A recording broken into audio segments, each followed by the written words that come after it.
Hello friends, कैसे हैं आप लोग। आज आप लोगों को बताने जा रहा हूं और एक नई कहानी। और आज की कहानी का नाम है नदियों की देवताएं। आइए दोस्तों, सुन लेते हैं आज की ये छोटी सी कहानी। आज से बहुत सालों पहले नीतीश बोलकर एक लड़का था जिसका मन में हर वक्त दुख ही भरा रहता था। इसलिए मन को हल्का करने के लिए शाम को या फिर रात को चला जाता है नदियों के किनारे पर, जहाँ पे बैठते हुए अपने मन की दुख भरी गाने को गा लेता है। और इस तरह से लगभग 2 सालों से वो ऐसा ही करता आया है। इस वजह से उस नदियों की देवता एक दिन जाग जाता है और फिर नीतीश को बोलता है कि बता, तेरा क्या इच्छा है, मैं पूरी करूँगी।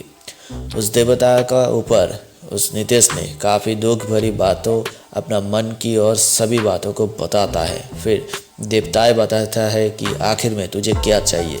नीतीश फिर सोचने लगता है कि उसे क्या चाहिए। सही बात है, तब वो सोचने लगता है कि उसे रुपए चाहिए, क्योंकि रुपए से सारे दुख भरी जीवन को भुला सकता है। उसके बाद उस देवता को बताता है कि उसे पैसा ही चाहिए। फिर देवता बताता है कि कितना रुपए चाहिए तुझे, बोल। नितेश बताता है और बहुत सारी टेंशन ले लेता है उस वक्त। फिर बताता है कि उसे करोड़ों रुपए चाहिए, 1 करोड़ रुपए चाहिए। देवता बताता है कि ठीक है, तुझे कल सुबह तुझे बैंक पे जाएगा, तेरा खाते पे 1 करोड़ रुपये आ जाएगा। और वैसे में नीतीश फिर सो जाता है। रात को सुबह जब उठता है कि उसका साथ कल रातों में जब हुआ है वो यकीन नहीं कर पा रहा था, जिस वजह से जब अब एटीएम पे जाता है, चेक करता है बैलेंस, तब वो चमक जाता है।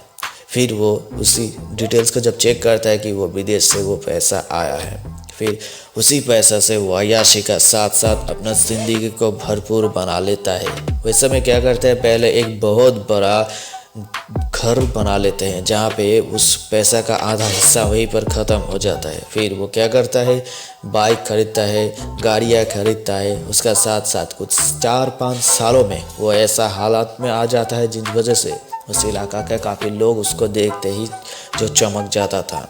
लेकिन यहाँ पे बात क्या होता है, 4-5 सालों में एक दिन भी वो उस नदी के किनारे में नहीं जाता था। लेकिन जब 5वां साल हो गया था, उसके बाद फिर उसका वैसा ही दिक्कत आने लगा रुपया की। फिर वो उस नदिया के किनारे पे जाना शुरू करता है। लगभग वो कुछ दिनों वैसे ही जाकर वो दुख भरी गाने को फिर से गा लेता था, लेकिन कोई देवता ही वहाँ पे नहीं जागता है।